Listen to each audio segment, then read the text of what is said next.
ఒకసారి Bharatiya Janata party assembly ఎన్నికల్లో ఏ విధంగా పోయిందో, ఏ విధంగా అంటే వాళ్ళు ఫెయిల్ అవ్వడానికి కారణాలు ఏంటో ఒక్కసారి మనం చూసేటువంటి ప్రయత్నం చేద్దాం మిత్రులారా.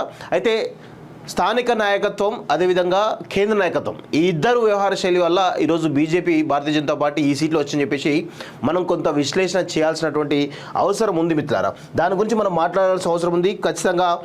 ఎందుకంటే వాళ్ళు కూడా తెలుసుకోవాలి, కనువిప్పు కావాలి. ఎందుకంటే ఇక్కడ మంచి అవకాశం ఉన్నప్పుడు ఖచ్చితంగా కొంత మేర మనం చెప్పాల్సినటువంటి అవసరం కూడా ఉంది అని చెప్పేసి కూడా నేనైతే అనుకుంటా ఉన్నాను. ఇక్కడ భారతీయ జనతా పార్టీ 2019లో దాదాపు అసలు అప్పటికి భారతీయ జనతా పార్టీకి తెలంగాణలో స్కోప్ లేదనుకున్నారు.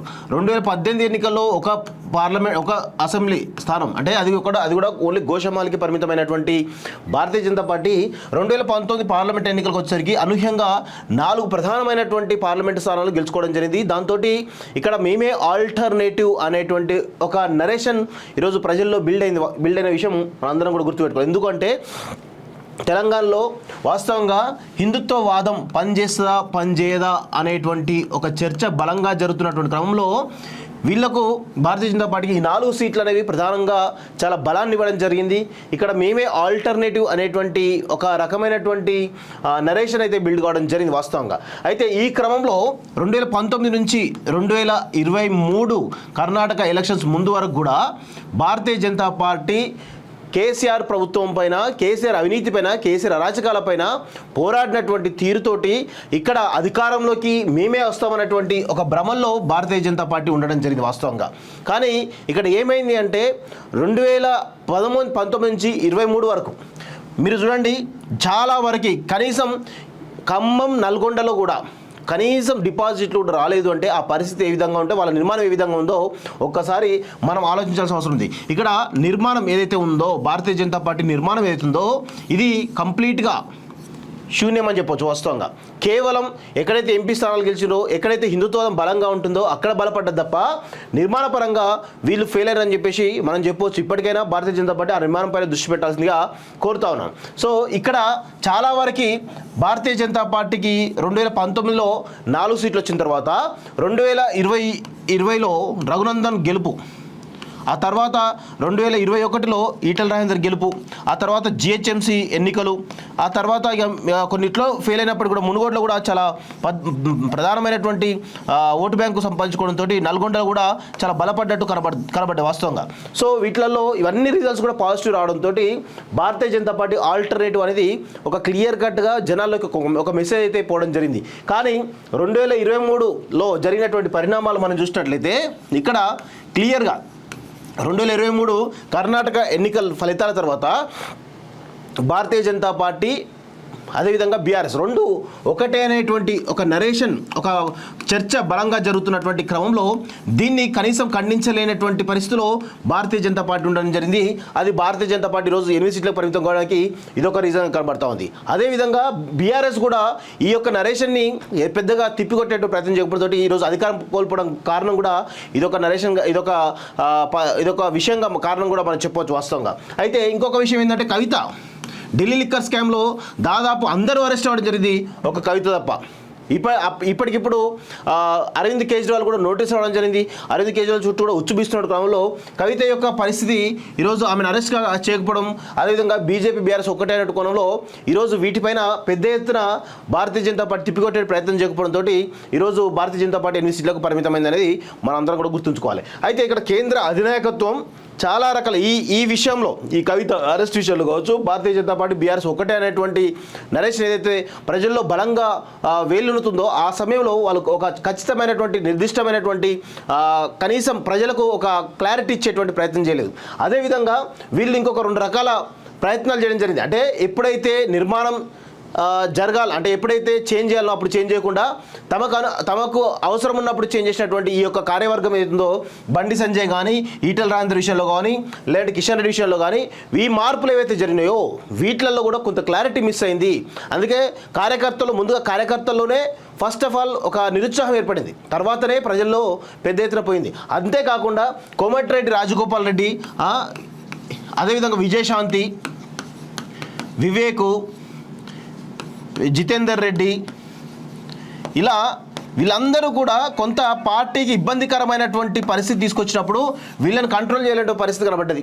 ఇంటర్నల్గా ఉన్నటువంటి విషయాలను బయటికి చెప్పే విధంగా చాలా పెద్ద ఎత్తున వీళ్ళు మీడియా ముందు చెప్పడంతో కొంత అసలు డిసిప్లిన్కు మారుపేరున ఉండేటువంటి భారతీయ జనతా పార్టీ ఈరోజు ఇండిసిప్లిన్కు మారుపేరుగా మారిందనేది కొంత చర్చ బలంగా జరిగింది వాస్తవంగా. సో ఇదన్నీ కూడా భారతీయ జనతా పార్టీ యొక్క ఈ స్థానాలు రావడానికి 1,00,000 కారణాలు అన్నట్టు చాలా రకాల కారణాలు ఈరోజు భారతీయ జనతా పార్టీకి ఉండడం జరిగింది. అంతేకాకుండా ఇంకో కీలకమైనటువంటి విషయాలు ఏంటంటే ఈరోజు వాళ్ళు ప్రధానంగా 2 ఎజెండాలు ముందు తీసుకురావడం జరిగింది ఎన్నికల్లో. ఒకటి ఎస్సీ వర్గీకరణ అంశం, అదేవిధంగా బీసీ సీఎం అనేటువంటి 2 అంశాలు కూడా చాలా ప్రవాహమైనటువంటి అంశాలు. ఇంతవరకు ఎవరు కూడా ఈ అంశాలను టచ్ చేసేటువంటి ప్రయత్నం చేయలేదు ఈ 2 తెలుగు రాష్ట్రాల్లో. సో ప్రధానంగా భారతీయ జనతా పార్టీ ఈ 2 అంశాలను తెర మీద తీసుకురావడము, అది కూడా ఎన్నికల ముందు తీసుకురావడంతో కొంత అంటే ప్రజలు ఎట్లాంటి మార్పు కోరుకున్నటువంటి క్రమంలో ప్రజలు కేసీఆర్ వద్దు, కేసీఆర్ పాలన వద్దు, ఇక్కడ అవినీతి అక్రమ పాలన జరుగుతూ ఉంది, నిర్బంధ పాలన జరుగుతూ ఉన్నటువంటి క్రమంలో ఈరోజు ఈ 2 అంశాలు ఎప్పుడు కూడా అంటే సామాన్య మానవుడు ఎవరు కూడా ఓటర్ ఎవరు కూడా ఈరోజు వీటి కన్సర్న్లోకి తీసుకోలేదు. వాళ్ళు మార్పు కావాలని కోరుకున్నారు.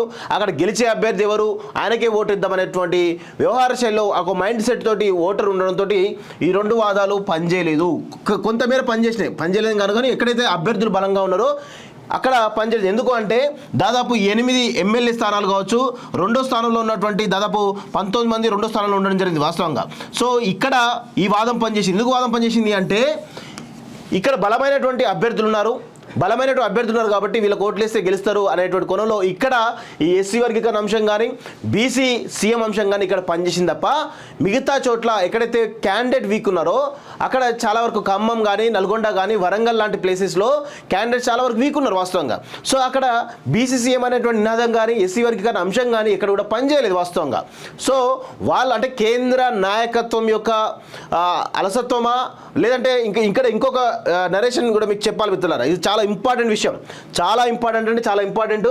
ఎందుకు అంటే ఈరోజు పెద్ద ఎత్తున భారతీయ జనతా పార్టీ ఈరోజు 3 స్టేట్స్ ఏదైతే ఛత్తీస్గఢ్ కానీ లేదంటే మధ్యప్రదేశ్ కానీ లేదంటే రాజస్థాన్ కానీ ఈ 3 కూడా ఆడ ప్రభుత్వంలోకి రావడం జరిగింది. కానీ తెలంగాణ వాటి మీద పెట్టినటువంటి కాన్సన్ట్రేషన్ తెలంగాణ మీద పెట్టలేదు అనేది ఒక స్పష్టంగా మనకైతే అర్థమవుతుంది. ఎందుకు అర్థమవుతుందంటే ఇక్కడ క్లియర్గా చెప్పాల్సిన విషయం ఏంటంటే కర్ణాటక ఎన్నికల తర్వాత ఇక్కడ కాంగ్రెస్ అనూహ్యంగా పుంజుకోవడంతో అధికారంలోకి దగ్గరగా రాబోతుంది అన్నటువంటి క్రమంలో ఈరోజు భారతీయ జనతా పార్టీ ఎంత ప్రయత్నించినా కానీ 30 సీట్ల కంటే ఎక్కువ రాదండి.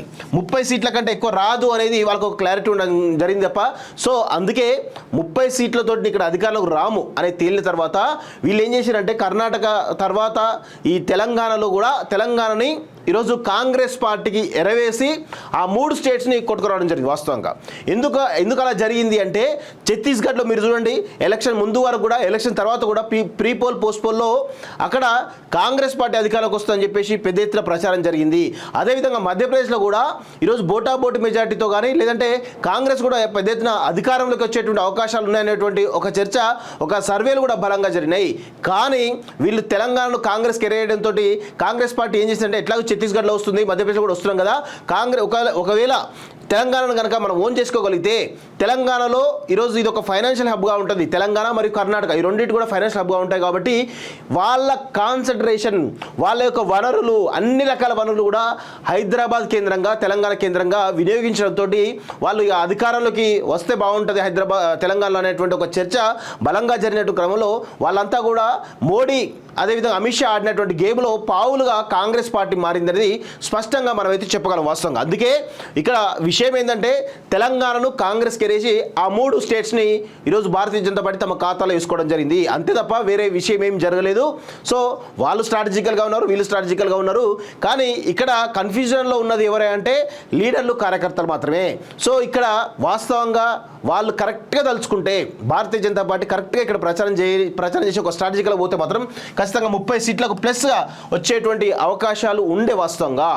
కానీ ఇక్కడ వాళ్ళు మిగతా 3 స్టేట్స్ మీద కాన్సన్ట్రేషన్ చేయడంతో ఇక్కడ 30 సీట్ మార్క్ దాటలేదు. ఎందుకంటే ఇక్కడ అధికారంలో రాము కాబట్టి వాళ్ళు ఆ విధమైనటువంటి స్ట్రాటజీ బిల్డ్ చేయడం జరిగింది. సో ఇక్కడ విషయం ఏంటంటే నేను అమిత్ షా గారికి ఒకటే చెప్తా ఉన్నాను, ఇక్కడ రాష్ట్ర నాయకత్వం, కేంద్ర నాయకత్వం, ఈ 2 నాయకత్వాలు కూడా ఈరోజు భారతీయ జనతా పార్టీని పెద్ద ఎత్తున సీరియస్గా తీసుకోలేదు ఇక్కడ తెలంగాణ అనేది స్పష్టంగా మనకైతే అర్థమవుతుంది.